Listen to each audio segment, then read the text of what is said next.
मथा छा लिखी छा लिखां छा लिखी छा लिखां सिंध मुंहिंजी अमां दुनिया जा सिंधियो हिक मुठ थी सिंध बचायो सिंध मुंहिंजी अमां सिंध तुंहिंजी मथा छा लिखां सिंध जो क़ौमी आवाज़ radio voice of Sindh London.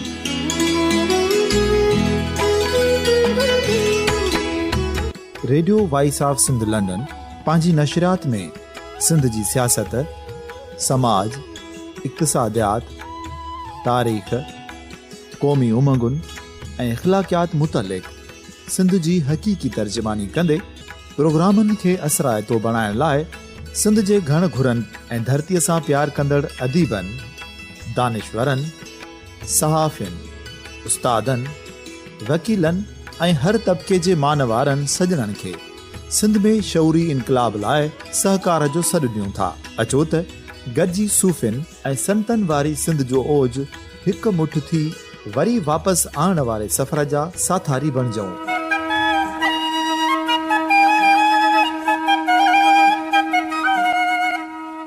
हिक नए सुबुह जी शुरूआत जो पड़ाॾो घर घर, ॻोठ ॻोठ ऐं शहर शहर ताईं पहुचायो। शाल सिंध आबाद ऐं ख़ुशहाल थिए, सिंधी माण्हू सुखियो ऐं सताबो थिए।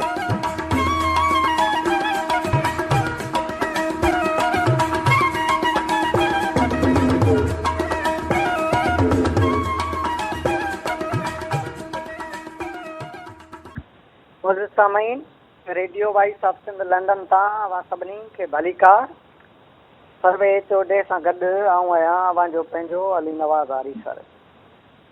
Radio voice of Sindh London जे इन जग मशहूर प्रोग्राम ॾाप जा ॾस में असां सिंधी अदब में औरतनि जो हिसो जे सिरे हेठि सिंध जे मानाइतनि लेखकाउनि जो तारफ़ी खाको पेश कंदा रहिया आहियूं। असां जूं गुज़िरियल हफ़्ते जूं 3 मानाइतूं लेखकाऊं हुयूं गुली सदारंगाणी, माता महबूब, माहिनी सुबाणी। असांजे अॼोके हिन प्रोग्राम जूं 3 ॿियूं लेखकाऊं आहिनि माता अकबर राशिदी, मरियम मजीदी ऐं डॉक्टर मुमताज़ भुट्टो, जंहिं सिंध जी सियासी तारीख़ ते PhD कई आहे। मुंहिंजे साम्हूं सभ खां पहिरीं आऊं अवां जे साम्हूं माता अकबर राशिदी जो तारीफ़ी खाको पेश कंदुसि। सिंध जी नामवर लेखिका ऐं मेंबर सिंध असेंबली माता अकबर राशिदी 3 मार्च 1947 ईस्वी ते नए देरे ज़िले लाड़काणे में मोहम्मद ईसा चन्ना जे घर में जनमु वरितो। संदसि वालिद तालीम खाते सां लाॻापियल हुअण करे हैदराबाद में रहंदो हो, जंहिं करे हिन तालीम हैदराबाद जे मुख़्तलिफ़ स्कूलनि में हासिलु कई। मैट्रिक 1963 ईस्वी, BA ऐं MA सियासियात 1969 ईस्वी सिंध यूनिवर्सिटी मां पास करण बैदि यूनिवर्सिटी ऑफ मेसापोस्ट एमहर्स्ट अमेरिका मां MA सियासत में 1978 ईस्वी में पास कई। उन विच में 1971 ईस्वी में BA जी डिग्री बि हासिलु कयाई। हिन पंहिंजी अमली ज़िंदगीअ जी शुरूआति पहिरियां Saint Mary's convent high school Hyderabad में 71 खां 73 ईस्वी ताईं उस्ताद, पोइ 73 खां 88 ताईं सिंध यूनिवर्सिटी में इंटरनेशनल रिलेशन शोबे में मुख़्तलिफ़ उहिदनि ते रही कमु कयो। 77 खां 79 ईस्वी ताईं असिस्टेंट प्रोफेसर, एसोसिएट प्रोफेसर ऐं 1979 ईस्वी खां 1980 ईस्वी ताईं शोबे जी चेयरपर्सन तौरु ज़िम्मेवारियूं निभायाईं। उनखां सवाइ बि सरकारी मुलाज़मत जे सिलसिले में साल 83 खां 1985 ईस्वी ताईं director university grants commission Hyderabad region, अगस्त 1983 ईस्वी खां सितंबर 1988 ईस्वी ताईं डायरेक्टर इंस्टीट्यूट ऑफ सिंधालॉजी, पोइ डायरेक्टर लियाकत लाइब्रेरी कराची ऐं साल 88 खां 1989 ईस्वी ताईं सकाफ़त खाते हुकूमत सिंध जी सेक्रेटरी, दिसंबर 1997 ईस्वी ताईं नए महकमे एनवायरमेंट प्रोटेक्शन एजेंसी में डायरेक्टर जनरल माहौलियात, जॾहिं त 1997 ईस्वी खां 1999 ईस्वी ताईं सेक्रेटरी सोशल वेलफेयर हुकूमत सिंध, सेक्रेटरी तालीम ऐं पोइ डायरेक्टर जनरल मोहतसब आला सिंध जे उहिदे ते कमु कयाई। हिन माता चन्ना जे नाले सां केतिरा ई मज़मून ऐं अफ़साना लिखिया आहिनि जेके तारीख़ जो हिसो आहिनि। हिन अहिड़नि ख़ासि मौज़ूअनि ते कलम खणी उन्हनि तां ज़ंग लाथो जेके मौज़ू सिंध जी तारीख़ जो हिसो हुअण बावजूदु अणछोयल हुआ, जिन में किन जो ज़िक्र हिते कजे थो जंहिंमां अंदाज़ो थींदो त उहे मौज़ू वाक़ई अणछोयल आहिनि। मिसाल तौरु आज़ादीअ जी जिदोजहद में औरतुनि जो किरदारु ही हिकु तहक़ीक़ी मक़ालो आहे जंहिंमें निहायत बारीक बीनीअ सां छंड-छाण कई वई आहे। उन हवाले सां पाण ई लिखियो आहे, उन तारीख़ में सिंध जी औरत जो किरदारु बेमिसाल ऐं लाज़वाल आहे ऐं उहा असांजी बदनसीबी आहे जो असांजो नओं नस्ल हुन खां लाइलम आहे। हीउ तफ़सीली मक़ालो मेरान 1983 ईस्वी में किश्तवाड़ छपियल आहे। 4 अखरनि जी पूरी कहाणी हीउ मक़ालो नामवर आर्टिस्ट गुल मोहम्मद खत्री जी वरसी जी मुनासिबत सां लिखियल आहे, जेको हुन सिंध आर्ट्स गिल्ड पारां मुनक़द कयल तक़रीब में पढ़ियो। मुस्तक़बिल जी सिंधी औरत हीउ मक़ालो सिंधी मुआशिरो ऐं सिंधी सुबाणी कॉन्फ्रेंस में पेश कयल। थर ऐं असां हीउ मज़मून थर जे वसी पस मंज़र में लिखियल आहे जंहिंमें हुन थर जे फितरी हुसन जी मंज़र निगारीअ खे साम्हूं आंदो आहे।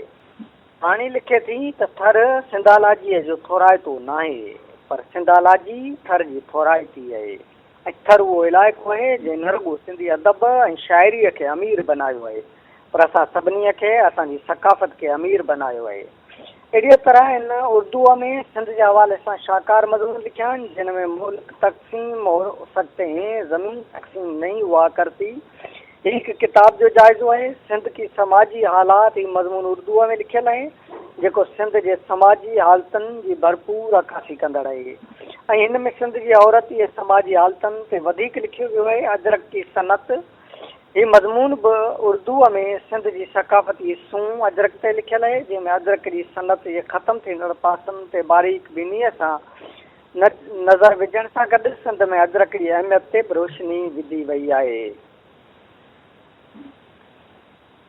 उनखां सवाइ हिन अंग्रेज़ीअ में बि केतिरो ई लिखियो आहे। संदसि अंग्रेज़ीअ में कुझु किताब पिणु छपियल आहिनि जिन में मॉलज़ी thoughts on imperialism, big powers attitude towards India Pakistan, book report on 4 Japanese island, Machiavelli's concept of neutrality, Tashkent and Shimla agreement, a computer study ऐं इंडिया पाकिस्तान रिलेशन शामिल आहिनि। हिन जो अदबी कार्य तमामु घणो आहे। पाण जॾहिं सक़ाफ़त खाते जी सेक्रेटरी हुई त केतिरा ई किताब छपाया आहिनि, केतिरनि शख़्सियतुनि ते किताब लिखाए हुननि जे इल्मी अदबी ख़िदमतनि खे महफ़ूज़ कयो। अहिड़ीअ तरह सिंधालाजीअ वारे दौर में बि हिन जूं ख़िदमतूं वाखाण जोॻियूं आहिनि। उनखां सवाइ पाण केतिरनि इदारनि जे मुख़्तलिफ़ कमेटियुनि जी मेंबर बि रही आहे जिते पंहिंजी भरपूर सलाहियतुनि सां नवां आंदा।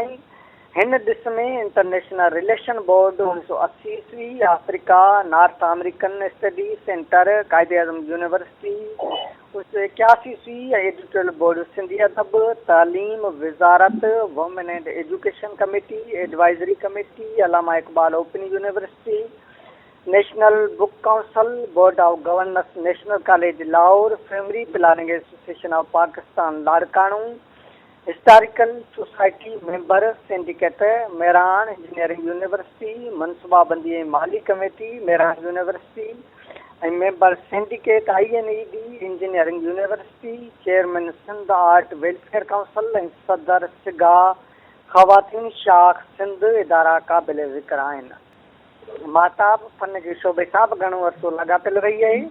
उन सिलसिले में पाण रेडियो पाकिस्तान हैदराबाद ते बहशत ड्रामा आर्टिस्ट साल 65 खां 1967 ईस्वी ताईं ड्रामनि ऐं 74 खां 1978 ईस्वी ताईं कंपेयरिंग बि कया आहिनि। जॾहिं त कराची टेलीविज़न तां साल 74 खां 1976 ताईं साल 74 खां 1976 ईस्वी ऐं 78 खां 1980 ईस्वी ताईं लगातार सिंधी उर्दू प्रोग्रामनि जी कंपेयरिंग ऐं मेज़बानी बि कया आहिनि। TV ते मथस ज़ियाउल हक़ सरकार पारां रओ पाइण लाइ हुकुम न मञण वारो वाक़ियो घणो शोहरत रखे थो। महताब अकबर राशिदी ज़ाती तरह सरकारी हैसियत में मुख़्तलिफ़ कोर्सनि कॉन्फ्रेंसनि या वफ़दनि सां शिरकत जे सिलसिले में दुनिया जा केतिरा ई मुल्क ॾिठा, दौरा करे उतां जी तहज़ीब, सक़ाफ़त, तारीख़ ऐं समाजी माहौल जो जाइज़ो वरितो आहे। उन्हनि गैर मुल्की दौरनि में साल 1976 ईस्वी में अमेरिका, 1977 ईस्वी में कैनेडा, 1978 ईस्वी में इंग्लैंड ऐं सिंगापुर, 1983 ईस्वी में अमेरिका, इंग्लैंड ऐं फ्रांस, 1984 ईस्वी में जापान, 1985 ईस्वी में अमेरिका, 1987 ईस्वी में चीन, बैंकॉक ऐं Singapore, Sri Lanka, Maldives, Saudi Arabia, Dubai ऐं इटली शामिल आहिनि। माताब अकबर राशिदी गणपासा जी शख्सियती मालिक आहे। उहो हिकु मौखिक, लेखक, उस्ताद, रेडियो आर्टिस्ट ऐं टीवी कंपेयर, फन, सकाफ़त, इल्म ऐं अदब सां लाॻापियल इदारनि खां सवाइ बहितरीन ज़ानत, ॾाप, सब्र ऐं अमल वारी आला ऑफिसर, नफ़ीस, ख़ूबसूरत, मासूम सोचनि जी ऐं शख्सियत जी मालिक आहे। हिन कॾहिं बि वक़्त ऐं हालतुनि हथां शिकस्त खाई, कंप्रोमाइज़ न कयो। जिते बि रही अॾोल रही पाण हिन सिंध असेंबलीअ में औरतुनि वारी मख़सूस सीट ते मेंबर आहे, जिते पिणु हिन जो आवाज़ सिंध जो आवाज़ बणिजी गूंजंदो रहे थो। संद सियासी वाबस्तगी फंक्शनल मुस्लिम लीग सां आहे। हिन 26 फरवरी 1981 ईस्वी ते सैयद अकबर हुसैन राशिदीअ सां शादी कई, जंहिं मां खेसि 2 पुटनि जो औलाद आहे। संदसि हिकु पुटु राफ़े अकबर सियासत में दिलचस्पी रखंदे फंक्शनल मुस्लिम लीग जे प्लेटफॉर्म तां चूंडनि में हिसो वठी चुको आहे। ऐं ॿियो पुटु शोएब अकबर राशिदी हिकु एडवर्टाइज़ कंपनीअ सां लाॻापियल आहे। डॉक्टर आफ्ताब अबड़े सिंध जे सान्यावंदनि पारां लिखियल मज़मूननि खे सहेड़े माताब, शख़्सियत, किरदार ऐं मुमताज़ नाले सां किताबु छपाए पधिरो कयो आहे, जंहिंमें माताब जी शख़्सियत ते मुख़्तलिफ़ पहलुअनि खां रोशनी विधी वई आहे। माताब अकबर राशिदी सिंध असेंबलीअ जी मेंबर आहे ऐं उन सिंध असेंबली जे मेंबर हुअण नाते सिंध में जेके बि वाक़िया थिया आहिनि उन एजेंसियुनि हथां माण्हुनि जो खंभिजणु, एजेंसियुनि हथां माण्हुनि जो खे मारे छॾणु, उनखां सवाइ लोकल ऑर्डिनेंस, सिंध विरहाइण जूं ॻाल्हियूं, उन्हनि सभिनी मसइलनि ते उन हर मौक़े ते हर क़दम ते आवाज़ु उथारियो आहे। जॾहिं शहीद मक़सूद ख़ान खे बाहि ॾेई साड़ियो वियो, बिरिया वारो वाक़ियो जेको एॾो ख़तरनाक सानियो थियो त उन असेंबली में एहतजाज कयो हो ऐं केतिरो ई वक़्तु असेंबली जो इजलास रोकायो हो। साॻिए ई पस मंज़र में जॾहिं सराई कुर्बान खां वॾो वाक़ियो थियो तॾहिं बि उन सिंध असेंबली में एहतजाज रिकॉर्ड करायो हो। लोकल ऑर्डिनेंस वक़्तु उहो सरापा एहतजाज बणिजी वई। अहिड़ी तरह केतिरनि ई मौक़नि ते संदसि एहतजाज रिकॉर्ड ते मौजूदु आहे। हू इंतिहाई सगारो आवाज़ आहे, इंतिहाई सग वारी औरत आहे, इंतिहाई जफ़ाकश आहे ऐं इन सिंध सां इंतिहाई कमिटेड आहे। मुंहिंजो सामीन असांजे अॼोके हिन प्रोग्राम जी जेका ॿी मानाइती लेखिका आहे सा निहायत ई ख़ूबसूरत इनकलाबी शाइरा मरियम मजीदी आहे। लाड़पत जे मशहूर ऐं मुनफ़रद शाइरा लेखिका मरियम मजीदी 15 जून 1943 ईस्वी ते सिंध जी राजधानी ठट्टे ज़िले जे नाले वारे क़ौमी मुज़ाहिमती शाइर मोहम्मद ख़ान मजीदीअ जे घर में जनमु वरितो। हिन MA ऐं MAd ताईं प्राइवेट तालीम हासिल कई। उन बैदि पैगम्बरी पेशे सां लाॻापिजी वई। कुझु अरसे बैदि पाण अंग्रेज़ीअ जी उस्ताद रही ऐं पोइ सिजावल सब डिवीज़न में SDO तौरु ज़िम्मेवारियूं निभायाईं। मरियम मजीदी जीअं त हिकु इल्मी अदबी घराणे सां तालुक़ु रखंदी हुई ऐं संदसि वालिद मोहम्मद ख़ान मजीदी पिणु शाइर आहे, जेको लाहौर समेत पूरी सिंध में क़ौमी शाइरीअ जे हवाले सां मञता माणे चुको आहे। अहिड़े अदबी घराणे में जनमु वठण करे मरियम खे अदब विरसे में मिलियो। हिन 1974 ईस्वी खां लिखणु शुरू कयो। शाइरीअ में संदसि इस्लाह वालिद साहिब कई। हिन शाइरीअ जे सभिनी सिन्फ़नि ते इत्तिबा आज़माई कई आहे, जंहिंमें ग़ज़ल, नज़म, गीत, वायूं ऐं बैत अची वञनि था। जेतोणीकि संदसि अदबी ओसर एॾे वॾे शाइर मोहम्मद ख़ान मजीदीअ जे साये हेठि थी, पर हिन शाइरीअ में पंहिंजो अलॻि डिक्शन इख़्तियार कयो आहे। अलबत्ता संदसि शाइरीअ में बि मुज़ाहिमती रंग आहे, पर हिन उन में तशरीहनि जी कमालियत सां इनफ़रादियत पैदा कई आहे। हूअं बि लाहौर जे सभिनी शाइरनि जी शाइरीअ में इनफ़रादियत आहे। निज निबार ॿोली तशबीह इस्तारा बि पंहिंजे ई सरज़मीन मां खयल आहिनि।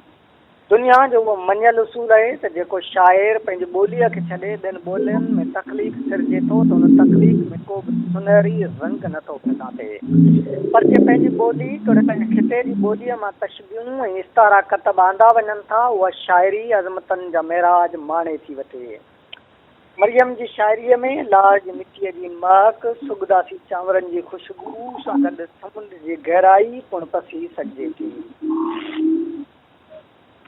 हिन जी शाइरीअ में साइबेरिया खां उॾार करे ईंदड़ पखियुनि जी पीड़ा सां गॾु मीरा शाह जे मस्तु शाइनायत जे रत फुड़नि जी दर्दिली कथा पिणु पढ़ी सघिजे थी। मरियम मजिदी जॾहिं शुरूआती दौर में लिखणु शुरू कयो त केतिरनि ई माण्हुनि जो उहो रायो हो त हू पाण नथी लिखे, उहो लिखाए थी। पर ॾात किथे थी लिकी रही सघे। बाद में जॾहिं हुन अदबी मेड़ाकनि में शिरकत करणु शुरू कई ऐं उते पंहिंजे अदबी ढंग सां उन शाइरी पढ़णु शुरू कई ऐं अदबी मेड़ाकनि में बहस कयईं, तॾहिं वञी उहो इल्ज़ाम दूर थियो। मरियम हिकु बहादुर लेखिका शाइरा आहे। हुनजी शाइरीअ में बहादुरीअ जूं वसफ़ूं ऐं गुण आहिनि। हिकु औरत थी करे अहिड़ी वॾे पद जी शाइरी करे थी जेका असांजे हिन समाज में हिकु तबिके खां कंहिं बि सूरत में बर्दाश्त न थिए।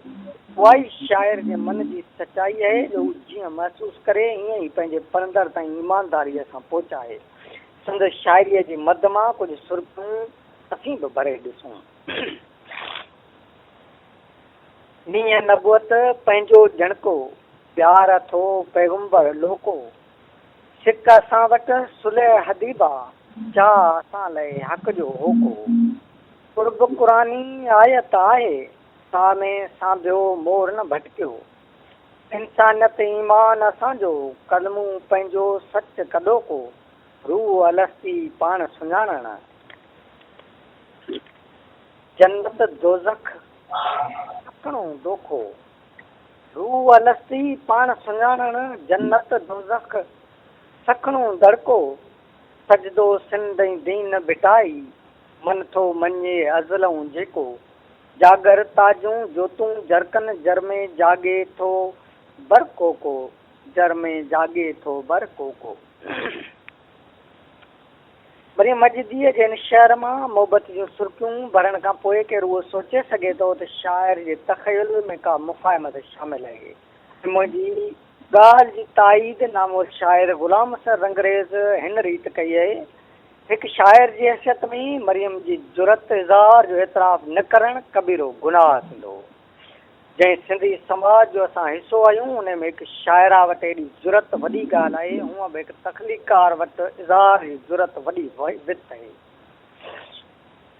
रंगरेज़ सां मुकमल ऐं सहमत आहियां ऐं उन ई पस मंज़र में मरियम जो वरी ई शाइर पढ़ी ॾिसिजे। मीरा तुंहिंजो यकतारो मूं वटि ईंदे चंग बणियो मीरा तुंहिंजो यकतारो मूं वटि ईंदे चंग बणियो तूं त भटके वैरागण थी मुंहिंजो मन ई बन थियो तुंहिंजो पीतो ज़हर प्यालो मुंहिंजे हथ में सो साॻियो जुग जुगांदर डुक डुक पीअंदे मीरा खां ॾिस मरियम ताईं अञा न हुनजो अंत थियो अञा न हुनजो अंत थियो। मरियम जी समूरी शाइरीअ में कला जी पूरी सघ थियल आहे। हुनजी शाइरी शौरी सोच ते ॿधल आहे जेका समाज में थींदड़ भञदा उथल पुथल खे कंहिं हद ताईं ॿुंझो ॾियण में कामयाबु वेंदी। मथियनि शरण पढ़ण खां पोइ को चई सघंदो त हू मुज़ाहिमती शाइरा न आहे। ऐं अॻु में ज़िक्र करे आयो आहियां त हुनजी शाइरीअ में मुज़ाहिमती रंग चिटो उभरी बीठो आहे पर हुन तशबीहनि जी कमालियत सां हुनखे नए ढंग सां पढ़ंदड़ ताईं पहुचायो आहे। पसंदि शाइराणे फ़न जी क़ाबिलियत आहे। हुनजा ख़्याल मुअल न आहे पर हुनजे ख़्यालनि में ज़िंदगी झलका पाईंदे नज़र अचे थी। फितरत सां खेचलूं कंदे नज़र अचे थी। ॿार वांगुरु अंगुल कंदे नज़र अचे थी। संदसि शाइरीअ जे वसी कैनवास में नज़रियो आहे। फ़िक्र जी गहराई क़ौम जो दर्द ऐं धरतीअ सां लाज़वाल मोहबत आक्स चिटा पसी सघजनि था। संदसि हिन शहर में ज़िंदगी कीअं पई जरकंदी ऐं टमकंदी नज़र अचे। तो वटि जेके टाणा आयूं तो वटि जेके टाणा आयूं तुंहिंजूं मुर्कूं माणा आयूं जिन ते गूंदर गरबी उणिजे पाण उहे आॾाणा आयूं या वरी अञा वधीक हिननि सिटनि मां पुर उमीद लॻे थी। जागरता जी जोत जलाए तोड़ींदा घग घेरो पंहिंजो जागरता जी जोत जलाए तोड़ींदा घुग घेरो पंहिंजो जज़्बनि जे हिन जूअ में जेॾियूं रहंदो मान मथेरो पंहिंजो, रहंदो मान मथेरो पंहिंजो।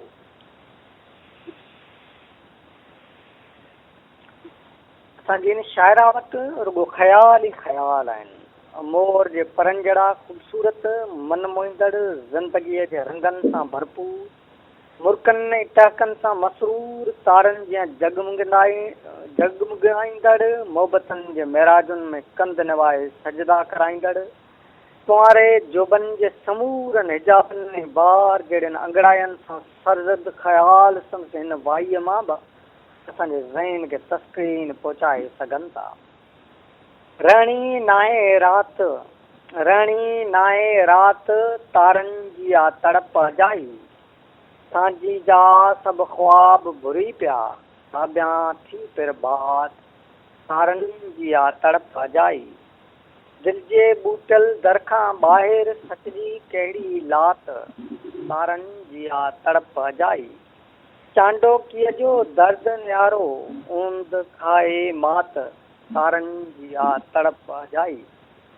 मरियम मजिदी जी समूरी शाइरी कचड़ी निंड मां जाॻाईंदड़ शाइरी आहे, जंहिंमें हुस्नाकियूं पंहिंजा पूर पचाईंदे नज़र अचनि थियूं त दर्द जी दिलकशीअ जा मंज़र बि ॾाढा वणंदड़ आहिनि। पाण न रुॻो शाइरी कई आहे पर हिन नसर में बि केतिरो ई लिखियो आहे, जंहिंमें मकाला मज़मून किताबनि जा मुहाग शामिल आहिनि। नसर में हिन भरपूर निबाह कयो आहे।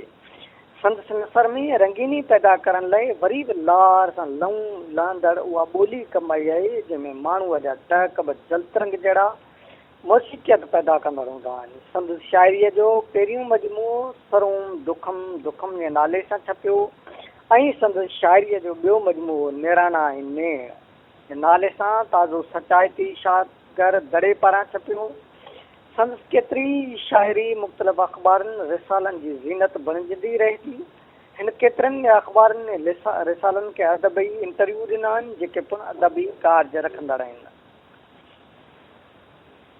मरियम मजिदी सिंधी अदब जो वॾो नालो आहे। ख़ासि तौर ते औरतनि में मुज़ाहिमती शाइरीअ में मरियम जो नालो सभिनी खां सगारो आहे। मरियम जीअं त हिन वक़्तु सिंध जे तारीख़ी शहर हैदराबाद में रिहाइश पज़ीर आहे। मुज़िद सामीन, असांजे हिन अॼोके प्रोग्राम जी टीं लेखिका आहे डॉक्टर मुमताज़ भुट्टो, जंहिं सिंध जे सियासी तारीख़ ते PhD कई आहे ऐं संदसि उहा PhD थीसिस कपियल आहे। सिंध जी नाले वारी लेखिका, उस्ताद, मोहक़िक़ ऐं समाज सुधारक ख़ातून डॉक्टर मुमताज़ भुट्टो सिंध जी तारीख़ी शहर शिकारपुर में जनम वरितो। मुख़्तलिफ़ मकतबनि मां तालीम कराईंदे डॉक्टरेट जी डिग्री हासिल कयाई। डॉक्टर मुमताज़ जीअं त हिकु इल्मी अदबी घराणे में अखि खोली हुई, जंहिं करे हिन जो शऊर ॾांहुं रुजू थियणु लाज़मी हो। हिन पंहिंजे अमली ज़िंदगीअ जो आगाज़ 1976 ईस्वी में सिंध यूनिवर्सिटीअ जे मुस्लिम हिस्ट्री शोबे में बहसियत लेक्चरर तौरु कयो।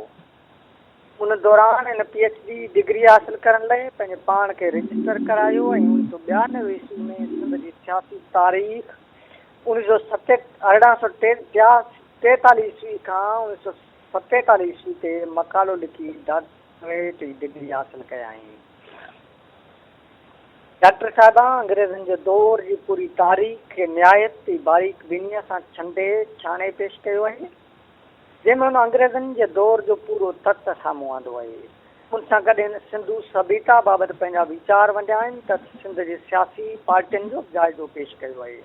सिंध जी थीसिस दौर जे लिहाज़ खां निहायती लाभाइती थीसिस आहे। सिंध जो नाले वारे आलम डॉक्टर नबी बख्श बलोच थीसिस मुतलिक़ लिखियो आहे। डॉक्टर मुमताज़ भुट्टो सिंध जे सियासी तारीख़ जे बुनियादी मौज़ूअनि ते बहस करे केतिरनि ई नज़रअंदाज़ कयल पहलुअनि खे रोशन कयो आहे। हिन साहिबा सियासी हालतुनि सां गॾु समाजी, इक़्तिसादी, तइलीमी ऐं सनअती मसइलनि खे पिणु ज़ेर बहस आंदो आहे। सिंध जी तारीख़ मां कलोड़नि, तालपुरनि ऐं अंग्रेज़नि जे दौर जे किन आम वाक़िअनि खे खोले बयानु कयो आहे। सिंध जी सियासी तारीख़ ते हीअ किताब हिकु क़ाबिल क़दुरु ऐं कामयाबु कोशिशि आहे।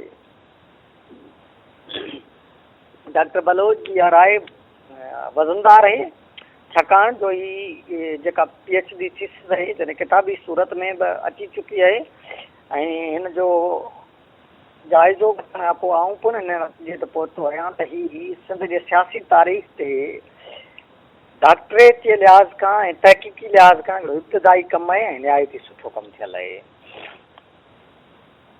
डॉक्टर मुमताज़ भुट्टो डॉक्टरेट जी डिग्री हासिल करण खां पोइ तुरंत ई 1993 ईस्वी में प्रोफेसर थी, 1995 ईस्वी में मुस्लिम हिस्ट्री शोबे जी चेयरपर्सन, 1996 ईस्वी में फैकल्टी इस्लामिक स्टडीज़ जी डीन मुक़ररु थी, जितां रिटायर कयाई ऐं पोइ खेसि एक्सटेंशन ॾेई ॿीहर ज़िम्मेवारियूं सौंपियूं वियूं। उनखां अलावा हू नौकरीअ दौरान मुख़्तलिफ़ ज़िम्मेवारियूं संभालींदी रही, जंहिंमें 1990 ईस्वी में सिंध यूनिवर्सिटी जी 12वीं हॉस्टल जी डिप्टी प्रोवेस्ट तौरु ज़िम्मेवारियूं निभाइणु अहम आहे। डॉक्टर साहिबा खे लिखण जो शौक़ु शुरू खां हो। हुन पाकिस्तान जे मुख़्तलिफ़ यूनिवर्सिटियुनि में केतिरा ई तहक़ीक़ी मक़ाला पिणु पेश कया, जिन में इस्लामाबाद, लाहौर, बावलपुर, कोइटा, मुल्तान ऐं पेशावर यूनिवर्सिटियूं शामिल आहिनि। उनखां सवाइ हू हिंदुस्तान जे मुख़्तलिफ़ यूनिवर्सिटियुनि में ऐं मुख़्तलिफ़ अदबी कॉन्फ्रेंसनि में पिणु मक़ाला पेश करे चुकी आहे। खेसि मुस्लिम हिस्ट्री ऐं इस्लामिक स्टडीज़ जे मौजू ते पंजाब, कराची, बाउद्दीन ज़करिया इस्लामिया यूनिवर्सिटी, बावलपुर ऐं ॿियनि में एक्सपर्ट तौरु तस्लीम कयो वञे थो। खेसि अलामा इक़बाल ओपन यूनिवर्सिटी इस्लामाबाद पारां PhD कोर्स जे सुपरवाइज़ पिणु मुक़ररु कयो वियो आहे। उहा हिन वक़्तु ताईं केतिरनि ई शागिर्दनि खे PhD पिणु कराए चुकी आहे। डॉक्टर मुमताज़ भुट्टो साहिबा इल्मी अदबी ख़िदमतनि खां अलावा समाजी कमनि में भाॻ भरी रही आहे ऐं रेडियो तोड़े TV चैनलनि ते खेसि तजज़िये लाइ पिणु घुरायो वेंदो आहे। खेसि तक़रीर जे फ़न ते सुठी महारत आहे।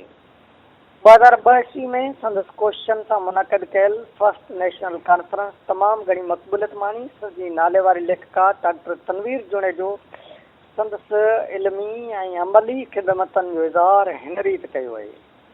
डॉक्टर मुमताज़ भुट्टो बहितरीन इंतज़ामी सलाहियतूं रखंदड़, तहक़ीक़ जे जदीद ऐं साइंसी उसूलनि खां वाक़ुफ़ बहितरीन मुक़रर ऐं बहितरीन कलमकार आहे।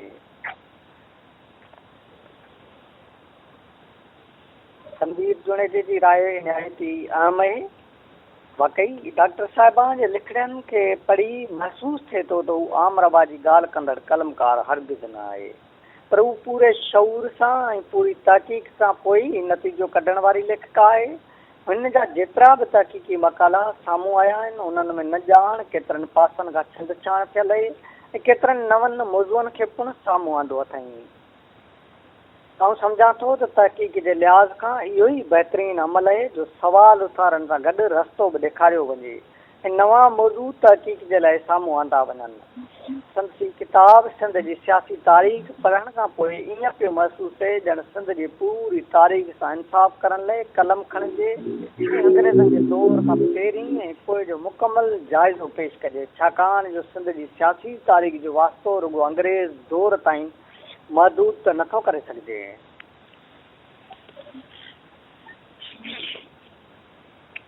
संदसि ॿियनि किताबनि में तन में टऊंस पिरीअ जी पिया न ढापा, मज़मून मक़ाला ऐं कहाणियूं 2010 ईस्वी, हिकु किताब उर्दूअ में तुझे किस नज़र से देखते हैं तहक़ीक़ी मक़ाला 2011 ईस्वी ऐं हिकु किताब अंग्रेज़ीअ में रिसर्च आर्टिकल्स 2011 ईस्वी में पिणु छपजी चुका आहिनि। संदसि तहक़ीक़ी मक़ाला पिणु शाहकार आहिनि। हिन खावड़ी कलमकार सिंध जी निहायती ज़हन इंसान प्रोफेसर मोहम्मद हसन भुट्टे सां शादी कई, जंहिंजे संग में रहंदे हिन केतिरियूं ई कामयाबियूं माणियूं आहिनि ऐं अञा ताईं हिन जी अमली ज़िंदगीअ जो सफ़र जारी आहे। डॉक्टर मुमताज़ भुट्टो अॼु ताईं मुख़्तलिफ़ अदबी, सियासी तोड़े समाजी मेड़ाकनि में शरीक थींदी रहे थी ऐं पंहिंजो मौक़ो पेश कंदी रहे थी। मुख़्तलिफ़ TV चैनलनि ते संदसि लातदाद इंटरव्यू नशर थी चुका आहिनि। मुख़्तलिफ़ TV चैनलनि जे टॉक शो में पिणु शिरकत करे चुकी आहे। हूअ हिन वक़्तु जामशोरे में रिहाइश पज़ीर आहे।